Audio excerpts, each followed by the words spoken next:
ایک تو نیک لوگوں کی سیرت کردار، ان کے حسن عمل، انسان ان جیسا بننے کی کوشش کرے گا، ان کی سیرت اپنائے گا، ان کا کردار اپنائے گا، وہ اچھا بن جائے گا، نیکیاں کرنے والا بن جائے گا۔ اور دوسرا اثر اس کا یہ ہوگا کہ انسان کا دل جو ہے بعض دفعہ گناہوں کی وجہ سے نا سخت پتھر ہو جاتا ہے۔ کتنے ہی لوگ دیکھ ظلم زیادتی کرتے ہوئے جناب ان کو خوف ہی نہیں آتا، ذرا سی بھی، دل تو دل ہی ہے نا، زیادتیاں کر کے ایسے پتھر پہاڑ بنے پھر رہے ہوتے ہیں، لیکن اللہ تبارک و تعالیٰ جب پکڑ فرماتے تو پھر تو فرمایا نیک لوگوں کی صحبت میں بیٹھنے سے انسان کا دل نرم ہو جاتا ہے، اور دل نرم ہو جائے، رقت قلبی جسے نصیب ہو جائے، پھر اس کے اندر گویا کہ جیسا کہ سخت زمین بیج کو قبول نہیں کرتی، اور جب وہ نرم ہو جائے تو پھر اس کے اندر پانی لگایا جائے اور بیج ڈالا جائے تو پودا بھی اگاتا ہے، وہ مفید بن جاتی ہے۔ نرم دل پھر کسی کی بات کو قبول بھی کرتا ہے، اور پھر اس کے اندر نیکی کی باتوں کے اثر بھی ہوتا ہے، پھر قبر و حشر کی فکر اور ہولناکیاں بھی اسے اثر کرتی ہیں۔ آگے نبی کریم صلی اللہ علیہ وسلم کا فرمان حضرت سیدنا ابو ہریرہ رضی اللہ تعالیٰ عنہ سے فرمایا آدمی آج لوگ نا دوستوں میں احتیاط نہیں برتے، کہتے ہیں کہ ٹھیک ہے میرا دل مطمئن ہے تو دوست بنا لو۔ حضور نبی کریم علیہ السلام نے ہماری رہنمائی فرمائی، آج لوگ جتنا زیادہ خطرناک بندہ ہو نا اس سے دوستی کو ترجیح دیتے ہیں، جھوٹا، کذاب، فرادیا، اور بعض اس کے ساتھ تاکہ میں بھی سمجھدار بن جاؤں، اٹھنے بیٹھنے والا بن جاؤں۔ بھئی حدیث پاک میں کیا ہے، حضور نبی کریم علیہ السلام نے کیا ارشاد فرمایا آدمی اپنے دوست کے دین پر ہوتا ہے، آدمی اپنے الرجل علی دین خلیل ہی، اپنے دوست کے دین کے مطابق ہوتا ہے۔ فرمایا اسے دیکھنا چاہیے کہ وہ کس کو دوست بنا رہا ہے، اگر اس نے بدکار کو دوست بنایا ہے تو پھر ظاہر ہے خود نہیں ہے بدکار، لیکن بدکار سے دوستی کرنے کی وجہ سے ایک دن بدکار ہو جائے گا، اگر نہیں بھی ہوگا تو کم از کم بدکار کے بارے میں اس کا دل نرم ہو جائے گا۔ دوست جو ہے کہے گا نہیں نہیں جیسا یہ میرا دوست ہے، خائی نہ خائی اس کی مدد کرے گا۔ فرمایا بندہ اپنے دوست کے دین پر ہوتا ہے، اسے چاہیے کہ وہ دیکھے کس کو دوست بنا رہا ہے۔ اسی طرح بدمذہب جن حکمرانوں نے یہود و نصارہ سے دوستی لگا رکھی ہے، وہ انہی کی ہی باتیں مان رہے ہیں، پوری رعایا کو جہاں مرضی کچل دے ان کا کوئی مسئلہ نہیں، صرف ان کے آقا خوش ہو جائیں۔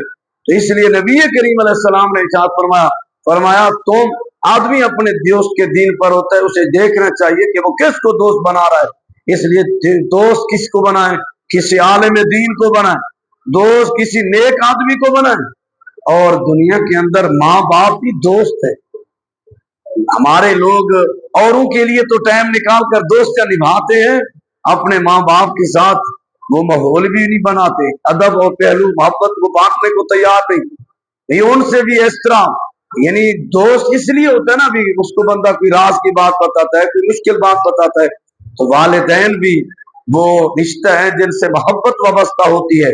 تو بہرحال حضور نبی کریم صلی اللہ علیہ وسلم جناب امیر المومنین حضرت سیدنا فاروق اعظم رضی اللہ تعالیٰ عنہ سچے دوست کی ترغیب دلاتے ہوئے آپ کیا خوب ارشاد فرماتے ہیں، فرمایا لوگوں سچے دوست تلاش کیا کرو، ڈھونڈا کرو، اور ان کے ساتھ ان کی معیت میں زندگی گزارا کرو، کیونکہ وہ خوشی کے وقت تمہارے لیے عزت کا باعث ہوں گے، زینت بنے گی، وقار کا باعث بنے گی، کوئی تمہیں شرمندگی نہیں اٹھانا پڑے گی، اور اگر کوئی آزمائش کا وقت آئے گا تو تمہارا سہارا بنے گے۔ کیوں؟ اس لیے کہ وہ سچے ہیں، ان کی محبت بھی دوستی سچی کہ مشکل کے گھڑی میں چھوڑ تھوڑا جانا ہے، سچائی جو ہے۔ اور فرمایا کسی بھی گناہ گار کی صحبت اختیار نہ کرو، لیکن یہاں تو رونا یہ ہے کہ کہتے نہیں وہ بھی تو اللہ کا بندہ ہے نا، تو بدکار کے ساتھ صحبتیں اٹھاتے اٹھاتے کہاں تک بندے چلے گئے۔ اور میں کسی گناہ گار سے دوستی نہ لگاؤ، صحبت اختیار نہ کرو، ورنہ اس سے گناہ ہی کرنا سیکھو گے، کیونکہ وہ بدکار ہے تو تم اس کے ساتھ صحبت اختیار کرو گے۔ حضرت امام جعفر صادق رضی اللہ تعالیٰ عنہ آپ فرماتے ہیں 5 قسم کے آدمی کی صحبت اختیار نہیں کرنی. کتنے آدمیوں کی؟ 5 قسم کے لوگوں کی. نمبر 1 بہت جھوٹ بولنے والا. فرمایا اس سے کبھی کبات کیا ہوگی؟ فرمایا کیونکہ تم اس سے دھوکہ کھاؤ گے اور وہ تمہیں دھوکہ دے گا. جھوٹ بولنے والا ہے. فرمایا اس کی مانند ایسی ہے جیسا کہ کڑکتی ہوئی دھوپ میں صحرا کے اندر ریت چمکیلی نظر آتی ہے. کبھی آپ صحرا میں جائیں اور دھوپ ہو، دور سے سمجھنے والا اس کی اس چمک اور لسک کو دیکھ کر کہتا ہے لگتا ہے پانی ہوگا، وہ چمک ایسی لگتی ہے. لیکن جیسے جیسے قریب جاتا ہے پانی کا نام و نشان ہی ہو اور صحرا کھنڈرات. تو فرمایا جھوٹے بندے سے دوستی لگانا ایسے ہی امید لگانا ہے جس طرح وہ ریت کی صحرا میں لسک کو پانی سمجھ کر امید لگانا بھی یہ پیاس ہو جائے گی. فرمایا جھوٹا بندہ تیرے کام نہیں آئے گا، جھوٹے سے دوستی نہ لگو. نمبر 2 فرمایا اچھا جھوٹے بندے کی دوستی نہیں کرنی. ان میں قباحتوں میں حضرت امام جعفر صادق نے ایک بات اور بھی فرمایا وہ تیرے سے قریب ہیں ان کو دور کر دے گا اور جو تیرے سے دور ہیں انہیں تیرے قریب کرے گا. کیونکہ تو نے جھوٹے کو دوست بنایا ہے، وہ جھوٹی پلانے کر کے تعریفیں کرے گا، کل باندھے گا. کتنے ہی لوگ ہیں بد مذہبوں کی تعریفیں کر رہے ہیں، وہ یہ ہے وہ یہ ہیں. نہیں، جھوٹ جھوٹی ہے. پھر ان کی تعریف کیوں؟ تعریف تو اللہ اور اس کے رسول کی ہے یا پھر اس کی ہے جو اللہ اور اس کے رسول کے احکامات کے مطابق چلے. تو اگلی بات فرمایا نمبر 2 فرمایا بے وقوف آدمی کو بھی دوست نہ بنانا، احمق کو. اس کا کیا نقصان ہوگا؟ فرمایا کیونکہ اس سے تمہیں کچھ بھی حاصل نہ ہوگا، وہ تمہیں نفع پہنچانا بھی چاہے گا تو تمہیں نقصان میں ڈال دے گا. کیونکہ بے وقوف نادان دوست جو ہے بندے کو ایسے فتنے میں ڈال دیتا ہے یا ایسی ازمائش میں ڈال دیتا ہے کہ اس کا نقصان ہو جاتا ہے. فرمایا نمبر 3 بخیل شخص سے بھی دوستی نہ لگانا، کیونکہ جب تمہیں اس کی زیادہ ضرورت ہوگی کہ وہ تمہارے کام آئے ہے وہ بخیل، تو پھر اس وقت وہ تیرے ساتھ دوستی توڑ دے گا، ختم کر دے گا. تو فرمایا اس کے ساتھ. نمبر 4 فرمایا بزدل شخص سے بھی دوستی نہ لگانا. بزدل شخص کیا؟ فرمایا مشکل وقت پہ تمہیں چھوڑ کر بھاگ جائے گا. نمبر 5 فرمایا بدکار فاسق شخص سے بھی دوستی نہ لگانا، کیونکہ وہ تمہیں ایک لقمے یا اس سے بھی زیادہ کم قیمت میں بیچ دے گا. کسی نے پوچھ لیا اے امام جعفر صادق کہ وہ فاسق بدکار شخص ایک لقمے کے عوض کیسے بیچے گا، اس سے کم قیمت کیسے؟ تو آپ رضی اللہ عنہ فرمانے لگے، فرمایا چونکہ وہ لالچ رکھتا ہوگا اور اس کی لالچ حوث وہ ایک لقمے کی مانند بھی ہوئی نا تو اس نے دوستی بیچ دینی ہے. فرمایا ان کی صحبت سے بچنا چاہیے. مزید کئی احادیث مبارکہ ہیں، میں 1-2 اور حدیثیں ذکر کرتا ہوں. تو پھر اس موقع پر حضور علیہ السلام کی رہنمائی کیا ہے؟ حضور نبی کریم صلی اللہ تعالی علیہ وآلہ وسلم جناب حضرت عبداللہ بن عباس رضی اللہ تعالی عنہ آپ روایت فرماتے ہیں، فرمایا علماء کی صحبت میں بیٹھا کرو. علماء کی صحبت میں بیٹھنا بھی عبادت ہے. اب رولا یہ ہے کہ ہم نے غیر علماء کو بھی علماء بنا رکھا ہے. جس نے بھی داڑھی رکھی ہم اس کو عالم تصور کریں. ریڑھی پہ لگ کے کھڑا ہے تو مولوی صاحب یہ فروٹ کتنے کیا ریٹ ہیں؟ بھی داڑھی رکھنے سے بندہ عالم، عالم بننے سے عالم ہوتا ہے. 15 20 سال پڑھنا پڑتا ہے پھر جا کر عالم. تو اب نبی کریم علیہ السلام کے صحابی حضرت عبداللہ بن عباس کیا فرما رہے ہیں؟ فرمایا علماء کی صحبت میں بیٹھنا عبادت ہے. اور اسی طرح دوسرے حدیث پاک نبی کریم علیہ السلام نے ارشاد فرمایا جب تم جنت کی باغیچوں سے گزرو، جنت کے باغوں میں سے کسی باغ سے گزرو تو وہاں سے تم پھل چن لیا کرو. نبی کریم علیہ السلام عرض کی کہ یا رسول اللہ صلی اللہ علیہ وسلم جنت کے باغ کیا چیزیں ہیں اور ان کے پھل کیا چننا ہے؟ فرمایا علمی مجالس، یہ جیسے درس قرآن ہو رہا ہے علمی مجالس. فرمایا یہ جنت کا باغ سجا ہوا ہے اور تم اس سے جو علم کی دین کی بات سیکھو گے سنو گے گویا کہ تم نے جنت کے باغ کا میوہ چن لیا ہے. تو نبی کریم صلی اللہ علیہ وسلم حضرت سہل رضی اللہ تعالیٰ عنہ سے روایت ہے، آپ فرماتے ہیں جو چاہتا ہو کہ انبیاء کرام علیہ السلام کی مجلسوں کی طرف دیکھیں کہ انبیاء کرام علیہ السلام کی مجلس کیسی ہوتی ہوگی، تو فرمایا اسے چاہیے کہ وہ علماء کرام کی مجالس کو دیکھے کہ وہ جو کچھ وہاں ہو رہا ہے وہی تصور کرے انبیاء کرام علیہ السلام کی مجلسوں میں بھی یہی ہوتا تھا۔ اب وہ کیا کہ فرمایا کوئی شخص کھڑا ہوگا کہے گا فلاں نے یہ کہا ہے، اے عالم دین بتائیے اس کا کیا حکم ہے، وہ آگے مسئلہ بیان کرے گا۔ پھر اسی طرح دوسرا پوچھے گا یہ مسئلہ کیا ہے، اس کا کیا حل ہے، تو فرمایا انبیاء کرام علیہ السلام کی نشستوں میں بھی یہی ہوتا تھا۔ اور آخری جملے حضرت اس عنوان سے متعلق حضرت فاروق اعظم رضی اللہ تعالیٰ عنہ فرماتے ہیں علماء کی مجالس سے الگ نہ رہو، اس لیے کہ اللہ عز و جل نے روئے زمین پر علماء کی مجالس سے محترم کسی مٹی کو پیدا نہیں فرمایا، یعنی وہ مقام جہاں علماء کی مجلس ہوتی ہے وہ سب سے مکرم ہے اللہ کے ہاں۔ تو اللہ تبارک و تعالی ہمیں نیکی کا کام کرنے کی توفیق عطا فرمائے۔ آخری حضرت سیدنا سفیان بن عیینہ فرمایا حضرت عیسیٰ علیہ السلام کے ارشاد ہے ایسے لوگوں کی صحبت اختیار کرو جن کی صورت دیکھ کر تمہیں خدا یاد آئے، جن کی گفتگو تمہارے علم میں اضافے کا باعث بنے، جن کا عمل تمہیں آخرت کا شوق دلائے۔ اللہ تعالی ہمیں نیک لوگوں کو اپنا دوست بنانے کی توفیق عطا فرمائے اور زندگی کے لمحات میں علماء کی مجالس میں بیٹھنے کی توفیق نصیب فرمائے۔ حدیث پاک ہے جناب حضرت سیدنا عمر بن عاص رضی اللہ تعالی عنہ، آپ حدیث پاک کے راوی ہیں، وہ ذرا تفصیل حدیث ہے، میں انشاءاللہ العزیز کو کل تک موقوف کرتے ہیں، کل ہی ذکر کریں گے۔ اللہ تعالیٰ سے دعا ہے اللہ ہماری حاضری قبول و منظور فرمائے۔ الصلاۃ والسلام علیک یا سیدی یا رسول